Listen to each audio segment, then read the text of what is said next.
What's up, everyone? It's Anna, also known as that Star Wars girl, and today I am going to be drawing Revan. Yes, I also am aware that I have a tiger on my face. I had a gig earlier and just decided to leave it on since I'm doing an art video. Now, before I start drawing Revan, I decided that I was going to explain kind of my process and what materials I use. So if you don't care about any of that, or you're just really excited, you want to watch that later, you just want to watch Revan right now, jump to this timestamp and there you go. So everyone, I hope you enjoy this. I hope you enjoy watching Revan. And here's just a little insight to the type of supplies that I use, and this is really kind of my Bible when it comes to drawing with markers and the supplies. So enjoy. So the type of markers I use when I'm sketching are called Copics sketch markers. These markers I was never taught in college when I was going to art school. I actually found out about them on accident. I was in one of the dorm cafeterias with my friend and we sat at a table and there was this guy sketching this picture of Captain America, and I was so struck by how well these markers were working. They were just blending perfectly, and the way he was rendering out Captain America's face, it looked like a picture, and I had never seen markers work that way. So immediately I asked him, I was like, what type of markers are those? Because I want them. And he told me, he's like, oh, this is a Copic sketch marker. And I was like, where do you get them? Because I need those right now. And he told me, he's like, oh, just go to an art store, they're at Blick.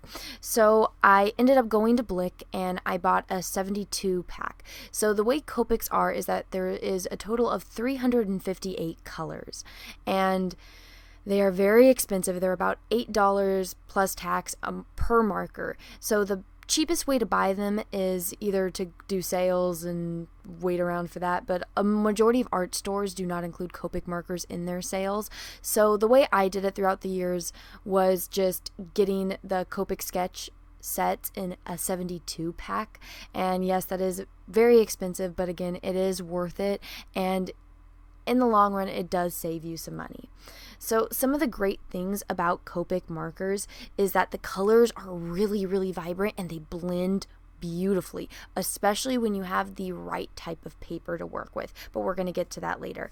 And also, Copics are refillable. So if you're worried about, this is a really expensive marker, it's $8 per marker, guess what? They make refills. So if you like that color, you want to keep using it, you don't want to waste a expensive marker, you can just go to the store and buy a refill and it lasts for years. I'm still on my first set of refills and I've been using these markers for over 4 years now. That's how great they are. The brush nibs are replaceable and they really move with the fluidity of your motions. So that's one of the great things about them, is it feels kind of like an extension of your hand. And for those of you that like art and like to draw, you're going to really feel that when you're using them. They're really great markers to have. And I can't see myself using any other markers. There are other artists that use markers like Prismacolor, but I learned how to draw with Copics. I trust Copics. They're very dependable, and I just like Copics. So this is my marker of choice. I would highly recommend it. And if you're looking to really get serious about, doing renders in ink with markers, I believe Copic is the way to go. But if it's not in the budget, totally understandable. There's a lot of great markers out there that aren't as expensive as Copics, but if you are willing to put the investment down, these markers are really, really worth it. So I cannot recommend these markers higher. Now, the type of sketchbook that you're going to be using, or that's going to work the best with Copic sketch markers, is very, very important. And I cannot stress this enough. Do not, whatever you do, never, ever, ever in a million years, if somebody's life is depending on it, do not buy Copic sketchbooks. They are the worst. They were supposedly made for Copic sketch markers, but guess what? They suck. There is something in that paper that does not react well to markers, which is extremely ironic since they were made for these damn markers. You think somebody would have done an experiment, but guess what? Apparently they didn't.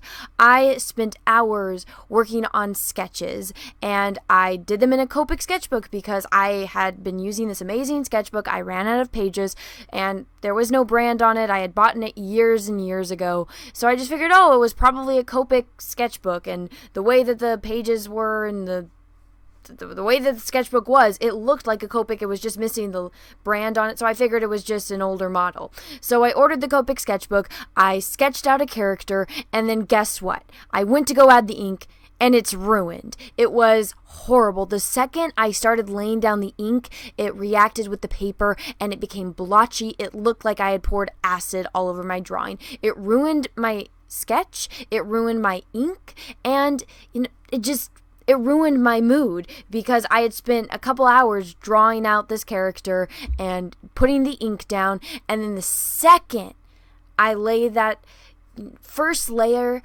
of the values down, the grays, and it started reacting bad. And I thought maybe this is just the way that it works when it's drying, but no, the more ink I put down, the worse and worse it got. So even though these sketchbooks are marketed as they're made by Copic, they are for Copic markers. They are not. Do not buy them. It is a waste of your money. Now let's talk about the actual sketchbook that you should be buying. So originally the sketchbook that I had been using for my Copics was one that I had purchased just because it was right next to the markers, so I assumed that it was for the markers, and I just assumed that it was also an older model of the Copic sketchbook since there was no brand on or anything, and it looked exactly the same way the Copic sketchbooks look like. So when I went back to the art store, I stumbled across this brand because it was in the same section as where I had originally bought the sketchbook, and it's a brand called Crescent, and they have a line of sketchbooks called Render, and these are marker specific paper, and there's supposed to be no bleed through, it has no acid in the paper, and so I bought a couple different types of them, and they work really well. The only thing about it is they don't make the bigger size with the ringlets on it. They only have the bound books, which are nice, but it just makes it kind of hard when you are gonna be sketching on the go, or if you want to have more accessibility to the angles on the paper, if that makes any sense. It'll make sense to people that draw a lot. You'll know that usually when there's ringlets, it's easier to draw on, but when it's bound in a book, it becomes hard when you're trying to have it flat and you're trying to draw because you have to have certain tools to hold down the pages. So it's kind of frustrating. What I do is I just cut off the binding of it, and so I just have the sketchbook by itself, and this leaves the paper, vulnerable to damage, but it's easier for me to use it. And unfortunately, the Render sketchbooks, they only have the ringlets on the smaller size, which is still nice because you still have the same type of paper. But I made the mistake of buying their drawing pads, and when I bought them, they're wrapped up in plastic, so you can't really touch the paper. And when you open it and touch it, it makes a big difference. So if you are going to buy these sketchbooks, only buy the one that's a bound fancy book or the smaller one with the ringlets. Do not buy the drawing pads because the paper is slightly different, and the second you put the ink down, it is not going to blend. It is going to stay there. You're not going to be able to make smooth lines. Unless you're doing something that is specifically hard edges and you do not need any blending whatsoever, then go ahead and get the Render pads. But if you're going to be doing completely rendered sketches and using the Copic markers to make organic shapes, only get the bound book and the one with the ringlets, because that is the one with the correct type of paper. And this seems like a lot that I've been talking about sketchbooks for a while now, but it's really, really important, and I can't stress that enough. So once you have all your other supplies like your markers and your sketchbooks, the next thing that you're going to need, which is actually the first thing you're going to start using when you're drawing, you guessed it, it's a pencil. Now, most artists don't just go in with ink and start sketching. Those artists are, incredibly talented people and, incredibly ballsy people, or, they've just been doing it for years and they can just draw without using any pencils. So those people are incredibly talented. We aspire to be like them. But if you're like me, you need to sketch something out first. So I use these Prismacolor Cool Erase pencils. Now, I was told that they were called animator pencils because that is what all the traditional 2D animators use when they're going to be sketching their characters before they go in and, start inking it and then doing the cell painting. So these are the pencils. That is just kind of industry standard.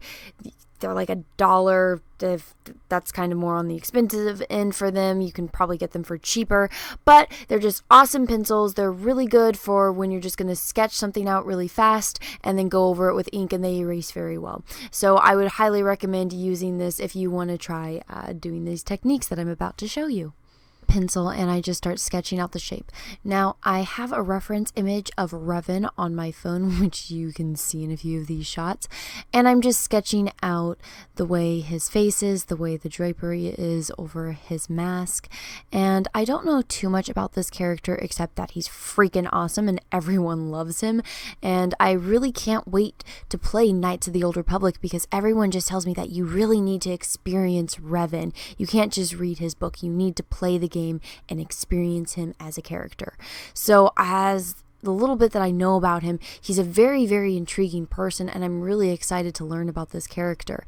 And his armor is, a whole nother level.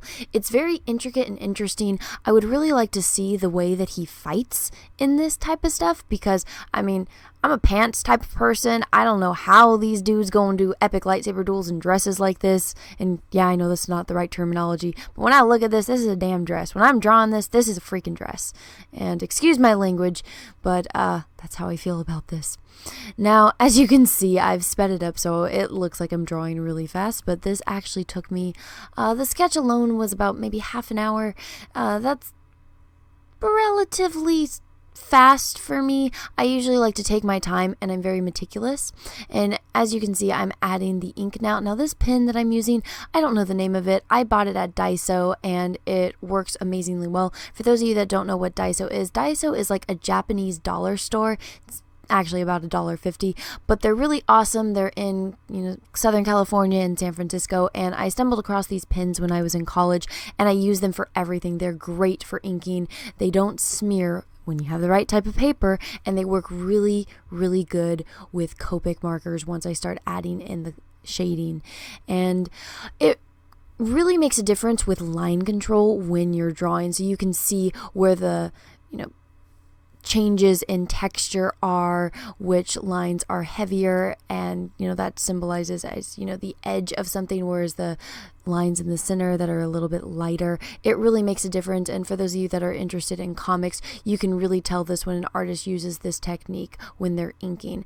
Now, I know some artists like to go in like full throttle with their inking and make things super dark with just a little bit of highlight to show this, but I actually go in with the markers to show this, so I only add a little bit of that when I'm rendering characters like this, because I know most comic artists, they are doing things and then they're doing their drawings and then they're skinning it off to a colorist, but I do my own color and I really like the way that the Copics do that. Now on this, the model that I was looking at, his hand was a little bit back, but I didn't like the way it was looking in my drawing, so I just decided to make his hand match with the other hand so it didn't have that perspective. Even though it's slightly smaller, it wasn't as significant as the other.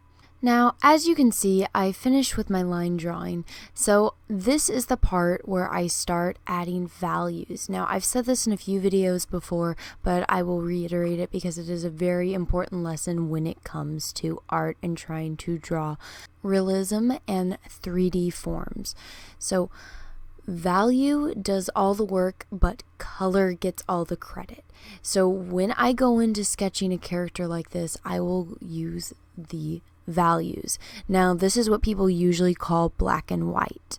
or grays, as you can say. So this is the chart that I usually follow when I'm going in and going to render a character first in the values, which is black and white, and then I go and add color on top of it. So that way there's just already a three-dimensional form to place the color onto.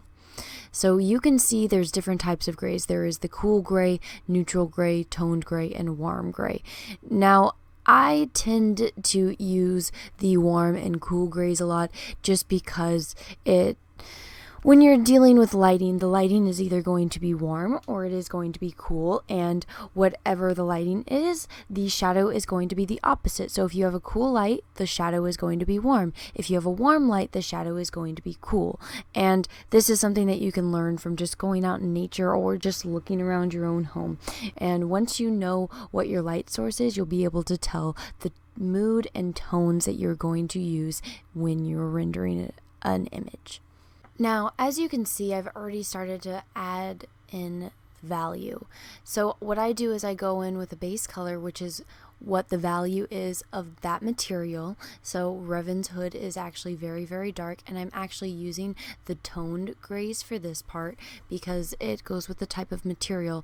And then you can see how I go back in with a darker value and add it to add that dimension. And since his hood seems to be the same material as his sleeves and then other parts of his costume, I use the same. Now, when I went in for his armor, because his armor seemed to have a tint of gold and a bit of bronze, I went in with the warm grays, so that way you can see that it's very much a different texture, a different material, and different type of object. Clearly he goes from having the drapery from the material that his clothes are made out of to the armor that he uses because he's a warrior. He's again, I don't know too much about Revan because I haven't played the game, and I was gonna get the audiobook and everyone was like, no, you have to play the game because you have to experience Revan. So I'm assuming he's a Sith Lord since I know he's a bad guy and stuff, because kind of got spoiled for me. So I'm assuming that's why he has this armor, and it'll be cool to learn like more about him and what his armor is made out of. And once I play all that and learn, I will come back and facepalm listening to this video on a playback. And so you can see how the way I'm rendering his helmet, it's really adding that three-dimensional form, and this is where the value does all the work, but color gets all the credit comes from. I'm just putting in values. These are just grays, and just look how it's bringing to life this character that was originally just a sketch of flat two-dimensional object, and the way that you use values will bring the image to life and make it look three-dimensional. And even though I'm not as familiar with this character, it was a lot of fun drawing him. And when you draw someone like this and you go and you have to, really study them, you have to see the way that their clothing would move, just the type of clothing that he's wearing. He's a very intriguing person and character, and I really want to know what the circle thing is about. It doesn't make sense as far as, armor standpoint, but it's really interesting. It's an interesting design, and I want to learn more about his mask. My favorite character has always been Darth Vader, and I've loved Darth Vader ever since I was a little girl, and he was just cool. The second Darth Vader came onto the screen, he just commanded this presence, and I was like, who is this guy? I want to learn more about him. And the same is happening with Revan. The more I see of him, the more I look into him as a character, the more I want to know, because he's just that damn interesting. Now, I kept this to a limited color palette. I left a lot of the grays because that's kind of what I've found of his character when he's not holding his lightsabers, is that he's just darker tones, and he has the metal from his armor, and then he has the red, which is really a signified color for him. So once I finish adding all the values and the color, I just like to go in and get like a metallic marker and just make a circle. Circles usually transfer better when I try to bring these into Photoshop to put them onto my portfolio, as compared to having like a square background or a rectangle. it's really easy to transfer the circle in, and I just think it looks cool. So I just add this metallic, and then I outline it with a white gel pen. Yeah, just a typical white gel pen that we all used to use in school. So I use that just to outline the character. This makes it really easy to go into Photoshop and use the lasso tool, and then I can bring it into other things. And I think this just adds like a finished, nice look to the sketch. Like if you were scrolling or flipping through somebody's sketchbook and you saw this, I just think it makes it stand out so much more, and it makes him look important. And as you can see, I added a little bit of highlights, and there we go. There's Revan. There is my first attempt at drawing Revan. I hope you all enjoyed it. Well, everyone, I hope you enjoyed watching this. Here he is himself, the man, the myth, the legend, Revan. This is about how big this sketch is, and I hope you guys enjoyed this. I had a lot of fun making this video. I want to do more art videos, so if you guys have any suggestions on what other characters you want to see me sketch and do videos on, let me know in the comments below. If you liked this video, give it a thumbs up. If you didn't, that's okay too, and if you haven't already, please subscribe to my channel. Make sure you click that little bell, that way you get notifications when I do other videos and live stream, because I might even do a sketching live stream if anyone is interested in that. And until then, everyone, have a great rest of your day, and may the force be with you, because we are really, really going to need it. Bye, everyone. Hey everyone, I got a P.O. box, so if you want to send me some mail, go ahead and send it to Anna, that Star Wars girl, or TSWG for short, at P.O. Box number 28171, Santa Ana, California, 927998171. Thank you. Have a great day, guys.